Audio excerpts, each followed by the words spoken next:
Mapagpalang araw po muli mga kalangap, welcome back to my YouTube channel. Please do like and subscribe at pindutin na din po ang notification bell.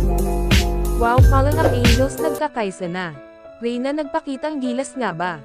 Sabay-sabay po nating alamin at bago ko po simulan ang aking video ay sanay tapusin po ninyo ang aking video para malaman ang nilalaman nito. And please don't skip ads para mas marami pa po tayong matutulungan. Marami na talagang natutunan si Reyna ngayon mga kalangap. Isa itong patunay na gumaling na talaga ito ng lubusan mga kalangap. Di nasasayang ang pagod at tulong na nilaan ng buong team para kay Reyna Mimay. Mapapansin natin na malawak na rin itong mag-isip at ipinapakita nito ang kanyang kakayahan katulad na lamang sa pagbibigay ng pagkain sa mga bata.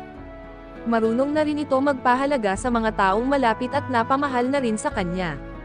Kaya mas bumilib pa si Kalangap Rob sa ipinapakitang kakayahan nito na kabilang na ito sa mga Kalangap Angels ngayon mga kalangap. At nagpapakitang gilas ito sa kasamahan na marunong itong makasabayan sa kanila katulad na lamang ng pagsusulat nito ng pangalan niya sa buhangin.